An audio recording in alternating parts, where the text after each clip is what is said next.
Bien, continuamos en Revista 110 y le damos la bienvenida a Denise Comarazami y a Jesús Martín Sacristán, que pertenecen al Banco Central y nos traen ciertas informaciones que tienen que ver con la economía y la parte financiera del país. Bienvenidos a la revista. Bien, gracias por la invitación.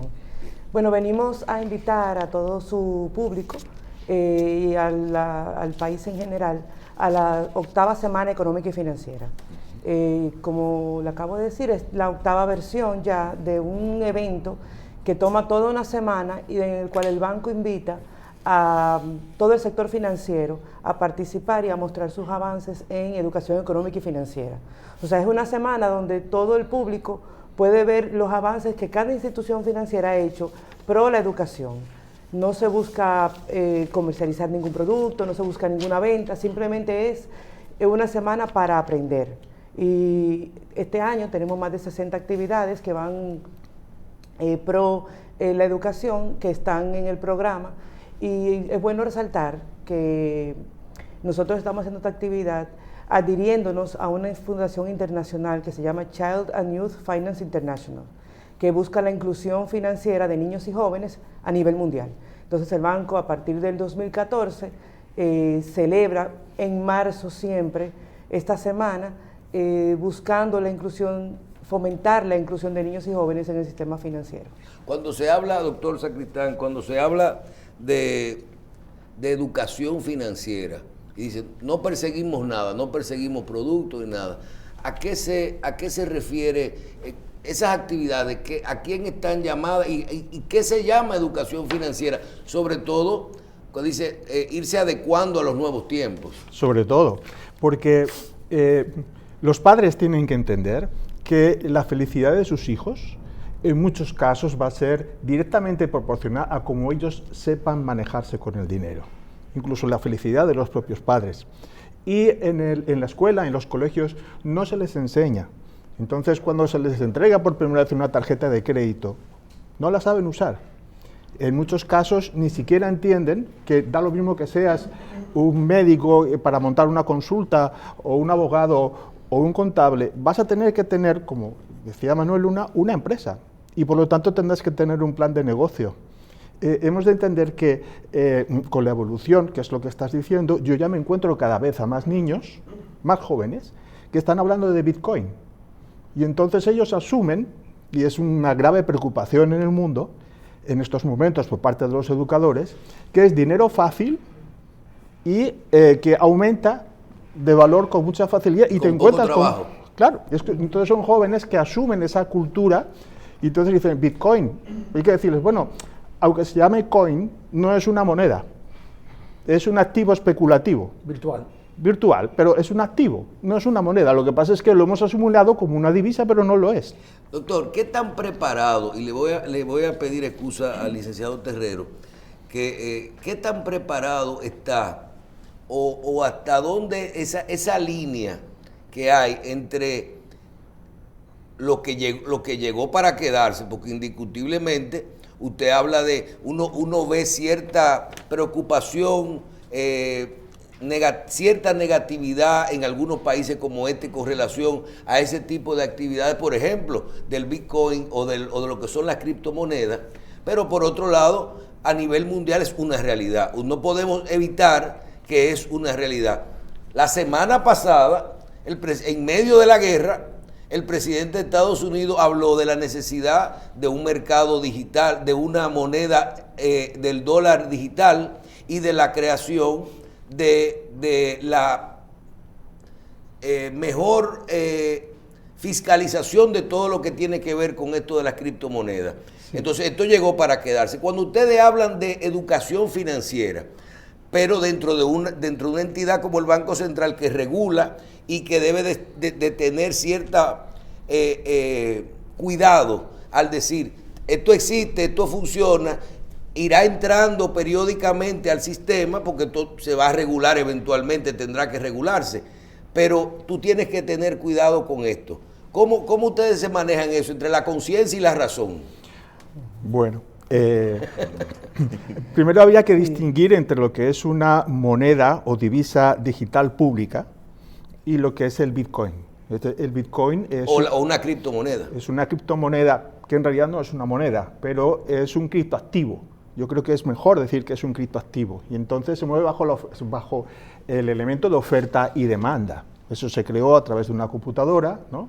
Y entonces los chicos y la gente ya empieza a asimilar eso. Lo que también tiene que asimilar, por ejemplo, hay participantes como el propio Ministerio de Hacienda, otro tipo de ministerios, la Bolsa de Valores, ¿no?, que participan dentro de la Semana Económica y Financiera, que explican, ojito, porque es que esto no está respaldado y además es un activo al que acuden, como nombraba usted recientemente, al que acude el dinero negro, porque eso no aparece registrado en ninguna parte. Los ministerios de Hacienda no saben dónde está. Es un activo al que gente de drogas o que lleva un cierto tipo de negocios, pues acude, porque es muy difícil cuando se gana ese tipo de dinero poder esconderlo o poder blanquearlo, ¿no? Que es como justificarlo. Exacto.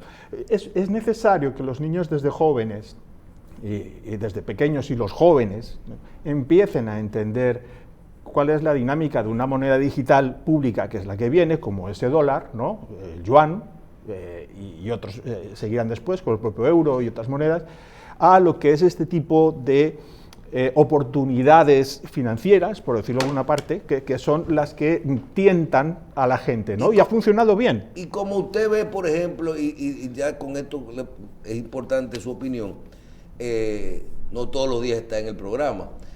Cuando uno, por ejemplo, dice, ok, eso es una parte de eso como decía la entrevista anterior, hay una parte de las compañías que hacen esto mal hecho, pero yo vi un acuerdo con una tarjeta de crédito, por no mencionar la marca, la más importante, con Bitcoin. Tú ves que en el mundo entero tú puedes hacer, el otro día un amigo vendió unos Bitcoin, pagó y llegó al banco, y en el banco le dijeron, el Impuestos Internos de Estados Unidos le dijo, paga tus impuestos de lo que te ganaste y toma tu dinero en dólares. Entonces esto es una realidad que uno dice, es cierto que se puede prestar. Yo lo comparo mucho con el origen de los paraísos fiscales, cuando habían cuentas en Suiza con números, que era un poco gris esa parte, pero no eran ilegales. Bueno, por poner otro ejemplo, el jugador de fútbol Messi, cuando firmó su contrato con el Paris Saint-Germain, una parte de sus emolumentos iban en Bitcoin, y hay algunos ejecutivos que ya están negociando esto. Yo creo que hay una línea divisoria, ¿no?, o hay un camino central, y es que en estos momentos hay una alegalidad, es decir, una falta de legislación. Entonces no es ilegal porque no hay ninguna ley que diga que es ilegal, pero tampoco... No hay otra que diga que es legal. Entonces, exactamente. Entonces, ahora el Bitcoin y ese tipo de monedas están dentro de ese campo de la alegalidad, hasta que los países se decidan finalmente a que los activos, sea cual sea, tengan que declararse. Y si usted ha obtenido pues un beneficio, porque ha habido una revaluación de ese activo, usted tiene que pagar por este dinero que ha ganado, ¿no? Y eso se va a producir. Eso se va a producir tarde o temprano seguro. Y de hecho ya en China, por ejemplo, ha prohibido las criptomonedas, porque saben que es una competencia directa a sus monedas, ¿no? Pero en esta Semana Económica y Financiera los muchachos aprenden y los jóvenes que existe la alternativa, ¿verdad?, de la bolsa de valores. Sí. ¿No? Tenemos un amplio espectro de todo lo que se va a tratar. Hay mucho que aprender. Sí, y en la Semana Económica y Financiera, por ejemplo, hace un momento yo los vi hablando sobre la cultura del ahorro. Entonces, eso es parte de lo que buscamos en la Semana Económica. Precisamente lo que yo quería preguntar de manera específica es, lo hablábamos anteriormente en un comentario, cuando nos referíamos al tema de las AFP y el ahorro que tiene la gente para su pensión. Nosotros no tenemos como país cultura del ahorro, no lo hay. No. Y lógicamente el Banco Central, a través de estas ferias que ha hecho, vamos a llamarle feria, y esta es la número 8. La número 8, sí. Lo que ha querido es contribuir a que la gente tenga cultura del ahorro. Sí. Le pregunto, y es parte de la responsabilidad social corporativa del Banco Central, le pregunto, ¿cuál es el mecanismo que ustedes utilizan para acercar a esos jóvenes, que son los jóvenes los que se supone que queremos formar desde ahora para esta cultura? ¿Cómo lo hacen y cuáles son los que participan? Bueno, participan los niños desde primero de primaria, o sea, tenemos actividades para niños de 5 y 6 años. Por ejemplo, tenemos uno de billetes y monedas, donde le explicamos a los niños cómo ellos pueden que conozcan las características, las características de cada billete, y se lo hacemos en una actividad divertida que se llama Detective de Billetes, y ellos se ponen una lupa, entonces aprenden así. A los jóvenes lo atraemos también con actividades que ellos estén, por ejemplo, viviendo. Le damos finanzas personales, se le da obviamente el ahorro, hay, como decía Jesús Martín, también actividades sobre la bolsa de valores. Hay una amplia gama de todo, porque como usted decía hace un momentico, el programa Aula Central para la Educación Económica y Financiera es el programa de responsabilidad social del banco. El banco entiende que tiene que educar para que las personas, o sea, un joven que conozca sobre educación económica y financiera y que sepa sobre las herramientas que tiene para será un adulto responsable. Exacto. Entonces, bueno resaltar que esta Semana Económica y Financiera es virtual. O sea, va a ser totalmente virtual, igual que el año pasado. Pero pueden entrar a todas las redes sociales del banco, en Banco Central RD, y van a encontrar el programa con su enlace ahí. Pueden entrar a cualquier actividad durante la semana. O sea completa. Que para participar ya sería por cuenta propia de cada persona, o los padres, por ejemplo, ¿verdad? Nosotros gratuito. Como quiera, perdón. Luego, siempre gratuito, pero antes se hacía presencial, y se buscaba con las escuelas, los colegios, ¿verdad? Para llevarlo. De todos modos, estamos haciendo lo mismo. O sea, hemos invitado, igual que como lo hacíamos presencialmente, a cientos de centros educativos públicos y privados, y con el programa muchos se inscriben en las charlas. Perfecto. Entonces, ya a partir de ahí, cuando la charla empiece, el grupo entra. Se está en esta semana económica estará tocando el tema de los nuevos instrumentos de inversión, porque estamos muy acostumbrados a lo que es la libreta, el certificado, y sí. Pero se va a hablar también, o dentro de lo que es el programa, las posibilidades de diversas modalidades de ahorro. Sí, claro, o sea, todas las entidades tienen un tema, puntos, de acuerdo a su misión, vamos a decir. Por ejemplo, tenemos el Superintendencia de Mercado de Valores, que va a ser también conociendo, para que las personas conozcan el mercado de valores. Claro. O sea, usted está diciendo que no solo se le habla ya a los niños de una libreta y de lo que yo le llamo la bancarización, sino ya se le está hablando de fondos de inversión, de mercado de valores, sí. de tipo de instrumento. Lo que más incentiva al ahorro, para empezar, es un objetivo. Exactamente, si tú plan de vida. Exactamente, si tú te abres una libreta simplemente por dejar el dinero ahí, rápidamente encuentras la tentación para sacar el dinero o para gastártelo. Pero lo fundamental en el ahorro es cuando dices, bueno, esto es para la jubilación, esto es para comprarme un carro, esto es para hacer este viaje. Para los estudios. O esto es para los estudios, o para comprarme una computadora. Sí, o pura y simplemente, porque hay bancos extraordinarios, ADEMI, Adopen y muchas otras, algunas cooperativas, que hay gente que su objetivo es tener un pequeño negocio. Sí. Y entonces existen préstamos específicos al alcance de todos los dominicanos, por medio del cual te pueden prestar 10.000, 15.000, 30.000 pesos para que puedas hacer una primera compra que te sirva para... Entonces, los niños tienen que aprender que existe el fenómeno de la financiación y saber en qué medida tienen que pedir, cuál es la dinámica, qué es lo que pueden conseguir, si son serios, si cumplen los objetivos y todo lo que les va a beneficiar en su vida futura. Esos son cosas que se explican. Y que aprendan a hacer presupuestos también. Claro. O planes de negocio. Sí. Ese enlace con la Fundación Child Youth Finance International, ¿realmente está haciéndose desde la primera feria? Bueno, ellos iniciaron con el Global Money Week, que es lo que es la Semana Económica y Financiera, en el 2012. Entonces, en el 2013, el banco hizo un día de educación económica y financiera, que es el día 15 de marzo, que se celebra mundialmente la educación económica y financiera, o la inclusión para niños y jóvenes. Entonces, a partir del 14, ya hicimos como una alianza con ellos, igual más de 80 países, y en marzo, del 21 al 25 de marzo, que es la Semana Económica y Financiera, de 9 a 5, en esa semana, más de 80 a 100 países están haciendo lo mismo. Okay. Entonces, si entran, por ejemplo, a la página del Global Money Week, van a ver los informes de todos los años anteriores, cómo eso se ha ya expandido a muchos otros países que quizás uno entienda que no están hablando de educación económica y financiera. No, y importante lo que me ha dicho, es de 9 de 9 de la mañana a 5 de la tarde. Tenemos más de 60 actividades en este año. O sea que eso lo pueden hacer, como es no presencial, sí, se puede hacer de las mismas escuelas. O sea, sí, como están en hora de clase, los colegios podían conectarse en clase sí, y hacer la tarea combinada. O sea, me imagino que es claro, una buena interacción. Sí, sí, el año pasado. Quizás mejor que presencial, ¿eh? El año pasado. Presencial, perdón, Denise. Presencial, mismo.